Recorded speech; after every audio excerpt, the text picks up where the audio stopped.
গতকাল শুক্রবার বিকেলে বিজয়নগর উপজেলার সিঙ্গারবিল ইউনিয়নের ক্ষীরাতলা কেন্দ্রীয় জামে মসজিদ মাঠে সভার আয়োজন করা হয়।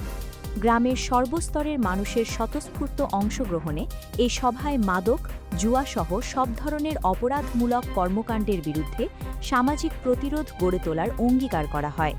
ক্ষীরাতলা কেন্দ্রীয় মসজিদের খতিব হাফিজ মাওলানা আবুল কালাম আজাদের সভাপতিত্বে এবং উপজেলা যুবদলের সভাপতি পদপ্রার্থী মোহাম্মদ আসাদুল হক শিপনের উদ্যোগে ও সঞ্চালনায় সভায় প্রধান অতিথি হিসাবে বক্তব্য রাখেন উপজেলা বিএনপি নেতা হাজী কামাল হোসেন।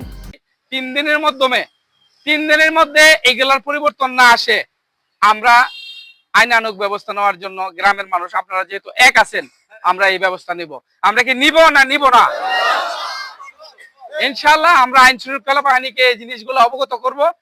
হুমায়ুন কাকার মতো আমার স্পষ্ট কথা, যদি আমাদের গ্রামের মান ক্ষুণ্ণ হয় যখন এইসব কর্মকাণ্ড হয় প্রশাসনিক কর্মকাণ্ড হওয়ার আগে যদি আমরা পরিবর্তন হয়ে যাই, আলহামদুলিল্লাহ আমাদের আর প্রশাসনিক পদক্ষেপ নেওয়ার কোনো প্রয়োজন হয় না। সভায় বক্তারা মাদক কারবারি ও সেবনকারীদের কঠোর হুঁশিয়ারি দিয়ে বলেন, এলাকায় আর কোনো মাদক কার্যক্রম বরদাস্ত করা হবে না।